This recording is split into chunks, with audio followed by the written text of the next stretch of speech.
एक 18 साल की लड़की जो बचपन से ही पैरालाइज्ड थी, उसे एक दिन एक ऐसा सच पता चला जिसने उसकी दुनिया हिला दी। हर दिन वो जो दवाई खा रही थी उस पर उसकी माँ का नाम लिखा था। उसे यह देखकर शक हुआ, लेकिन उसने अपनी माँ से कुछ नहीं कहा। जब माँ दवाई लाती तो लड़की उसे मुंह में डालती, लेकिन माँ के जाते ही उसे चुपचाप बाहर निकाल देती। उसे समझ नहीं आ रहा था कि ये दवाई असल में किस लिए दी जा रही है। लड़की बचपन से ही डायबिटीज और पैरों की पैरालिसिस से जूझ रही थी, इसलिए अजीबोगरीब दवाइयां खाना उसके लिए आम बात थी। लेकिन जब उसने देखा कि दवाई की असली पैकिंग पर एक और लेबल चिपकाया गया है तो उसे और भी ज्यादा शक होने लगा। उसने ठान लिया कि अब वो इस दवाई की असलियत पता लगाएगी। रात को जब माँ सो गई तो लड़की चुपके से अपने कंप्यूटर पर दवाई का नाम सर्च करने लगी, लेकिन उसे झटका तब लगा जब उसे पता चला कि घर का इंटरनेट बंद कर दिया गया है। अगले दिन जब माँ बाहर पानी डाल रही थी तो लड़की ने एक फार्मेसी को फोन करके दवाई के बारे में पूछने की कोशिश की, लेकिन कॉल रिसीव करने वाला उसकी माँ का पुराना दोस्त निकला। घबराकर उसने तुरंत फोन काट दिया। फिर उसने एक अनजान फार्मेसी को फोन किया और दवाई का नाम बताया। फार्मासिस्ट ने बताया कि ये दवाई दिल की बीमारी के लिए होती है, लेकिन वो आम तौर पर लाल रंग की होती है, जबकि लड़की की दवाई हरी थी। ये सुनकर लड़की और ज्यादा परेशान हो गई। सच्चाई जानने के लिए लड़की ने माँ से कहा कि उसे फिल्म देखने जाना है। माँ ने प्यार से हाँ कह दिया। लड़की ने दवाइयाँ अपने पास रख ली। फिल्म के बीच में लड़की बाथरूम का बहाना बनाकर बाहर आ गई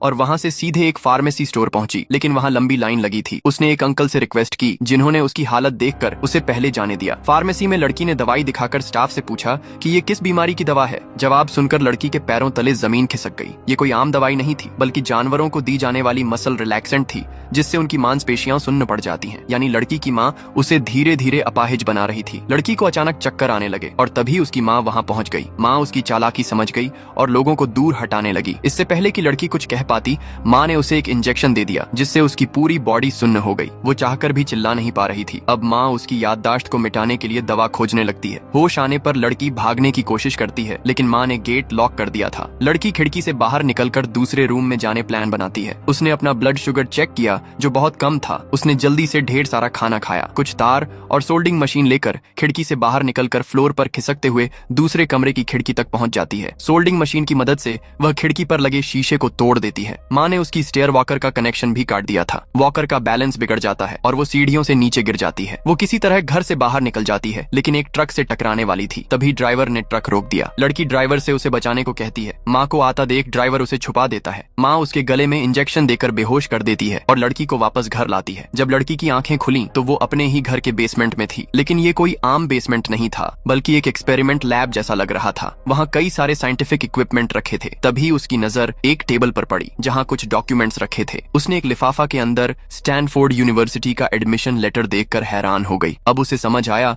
कि माँ उसे क्यों खतों से दूर रखती थी। माँ कभी नहीं चाहती थी कि वो दुनिया देखे। लड़की की आंखों में गुस्सा और दर्द भर आया। उसने आगे के डॉक्यूमेंट्स देखे और जो सच्चाई सामने आई वो और भी भयानक थी। एक फोटो में वो खुद थी, लेकिन पूरी तरह से हेल्दी, यानी वो बचपन से अपाहिज नहीं थी। फिर उसे एक डेथ सर्टिफिकेट मिला उसके ही नाम का, जिसमें लिखा था कि वो जन्म के 2 घंटे बाद ही मर गई थी। उसे याद आया कि वहीं पास में एक गुमशुदगी का पोस्टर भी था, जिसमें एक नवजात बच्ची की तलाश की जा रही थी और तारीख वही थी जो उसके डेथ सर्टिफिकेट पर लिखी थी। सच सामने था, जिसे वो अपनी माँ समझ रही थी। वो असल में उसकी माँ नहीं थी। उस औरत का असली बच्चा जन्म के समय मर गया था और उसने हॉस्पिटल से दूसरी औरत की नवजात बच्ची को चुरा लिया था, ताकि लड़की कभी भी घर छोड़ कर न जा सके। उसने उसे पैरालाइज करने के लिए जानबूझकर उसे ऐसी दवाइयां दी जिससे उसकी मांसपेशियां काम करना बंद कर दें। लड़की का पूरा शरीर डर और गुस्से से कांप रहा था। तभी उसकी माँ बेसमेंट में आई, लेकिन लड़की के चेहरे पर अब सिर्फ डर था। माँ ने पहले उसे समझाने की कोशिश की, लेकिन जब देखा कि लड़की अब किसी भी हाल में पुलिस को बुलाने वाली थी तो उसका चेहरा बदल गया। अब वो कुछ और खतरनाक करने वाली थी। माँ उसकी याददाश्त मिटाने के लिए लैब में केमिकल मिक्स कर रही थी, लेकिन लड़की ने ये सुन लिया और डर के मारे खुद को स्टोर रूम में लॉक कर लिया। मगर वहाँ कब तक छुपती। तभी उसकी नजर एक खतरनाक केमिकल पर पड़ी। बॉटल पर साफ लिखा था,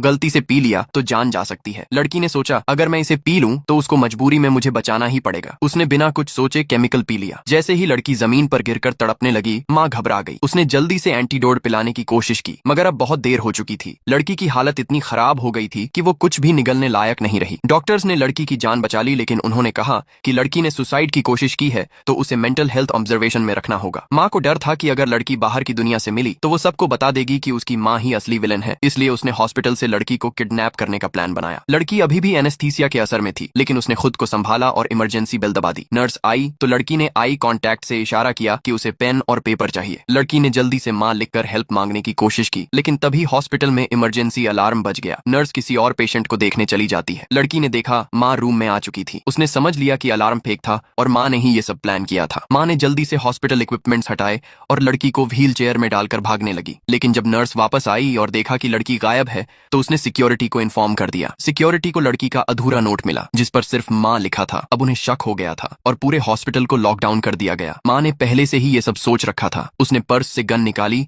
और भागने की कोशिश की। उसने कंबल हटाया और देखा कि लड़की अपनी टांगें हिलाने लगी थी। हॉस्पिटल में सही इलाज मिलने के बाद उसका पैरालिसिस धीरे धीरे ठीक हो रहा था। तभी सिक्योरिटी गार्ड्स ने माँ को चारों तरफ से घेर लिया। माँ ने गन उठाकर फायर करने की कोशिश की लेकिन गार्ड ने पहले ही ट्रिगर दबा दिया। माँ को गोली लगी और वो सीढ़ियों से नीचे गिर गई। लड़की ने सब कुछ अपनी आंखों से देखा और अब वो एक और बड़ा फैसला लेने जा रही थी। 7 साल बीत चुके थे। अब लड़की पूरी तरह ठीक तो नहीं हुई थी लेकिन वो क्रच की मदद से चल सकती थी। इन 7 सालों में वो हर हफ्ते अपने माँ से मिलने नर्सिंग होम जाती थी ताकि उसे वहीं दवा खिला सके। उसने माँ के साथ वही किया जो उसने लड़की के साथ किया था।